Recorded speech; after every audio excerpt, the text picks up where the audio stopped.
주 예수님의 재림의 징조로서 다섯 번째, 복음 전파의 만기이다.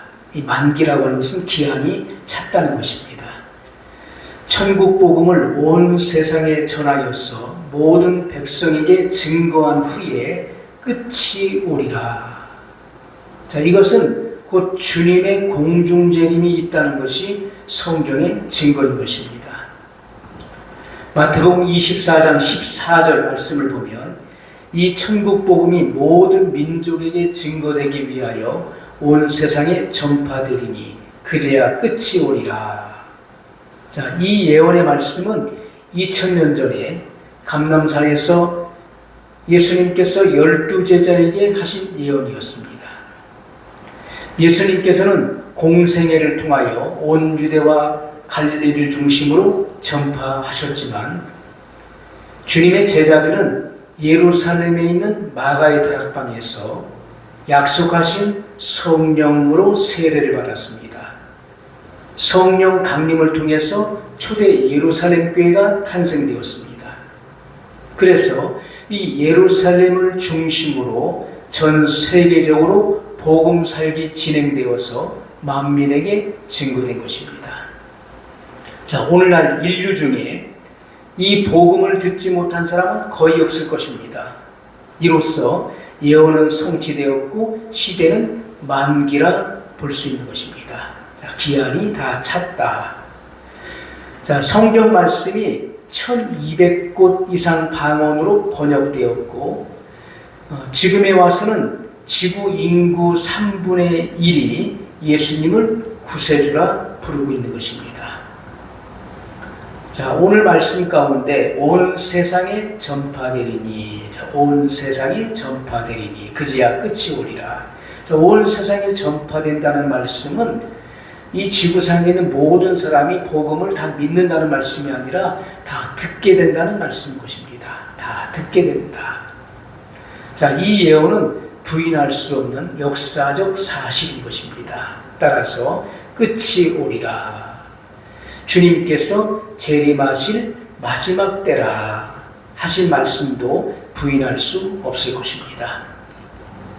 그러므로 지금 우리가 전파할 전도 제목은 회개하고 복음을 믿으라 하는 것보다 회개하라 심판의 주가 오신다 하는 것이 시대에 적중하는 그런 전도 제목이라 할 것입니다. 지금은 씨를 뿌리는 파종기가 아니라 익은 곡식을 거둬들이는 추수 때임을 우리가 알아야 됩니다. 지금은 오히려 복음의 문이 닫히는 중에 있다고 할 수 있습니다. 지금 전 세계 3분의 1 지역에서 복음의 문이 닫혔습니다. 또는 닫히는 중에 있는 것입니다. 그러므로 이 예언은 현재인 동시에 과거가 되어가고 있다.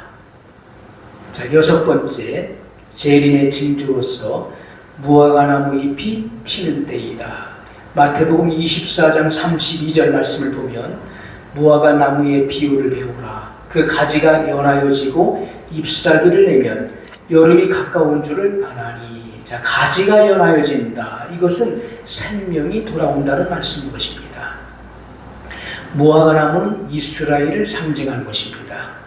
자, 유대인의 이 돌아가는 형세를 보면 이 시대상의 지침이요 또 예언 연구의 중심인 것을 우리가 알 수가 있습니다. 과거 바벨론 왕이었던 느부갓네살 때로부터 주님 재림하실 때까지 시대와 역사의 중심이 바로 이스라엘이고 유대인인 것입니다.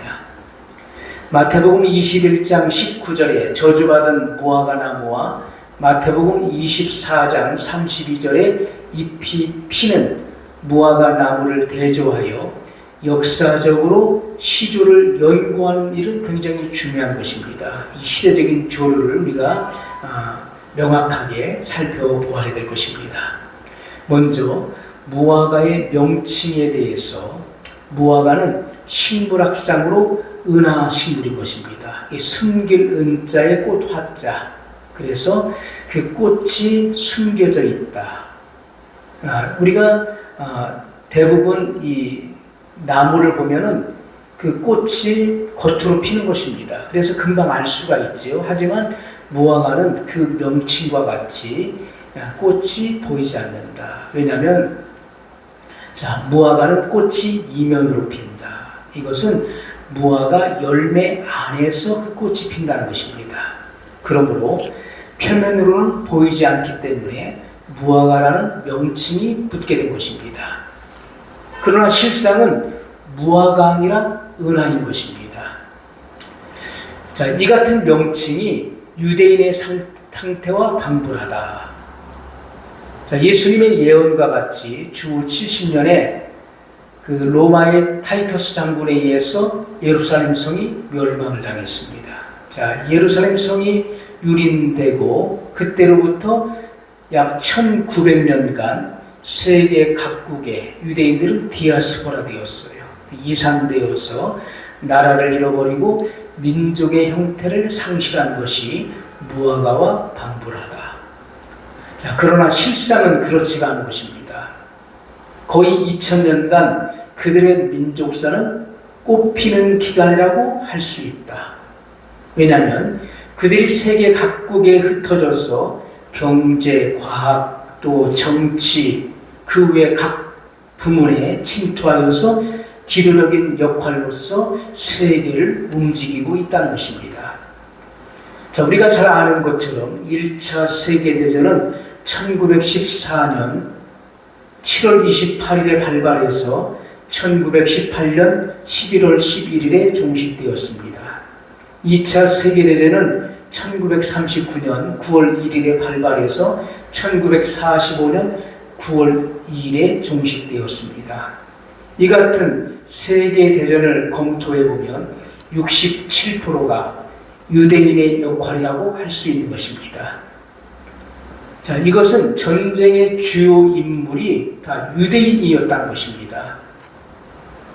장차 3차 세계대전, 이것은 그 아마겟돈 전쟁을 말하는 것이죠. 7년 대환란 중에 후 3년 반 6째 대접 심판 때 일어날 전쟁인 것입니다. 이렇게 3차 세계대전도 유대인을 통하여 좌우될 것이다. 지금은 그들이 전 세계 적재적소에서 은밀한 중에 활동하고 있지만 장차 그 열매로서 구체적 활동기가 오는데 이것은 주님께서 지상 재림하시기 직전과 그리고 그 후에 천년 시대에 가서 그 열매가 확연하게 드러나게 될 것입니다.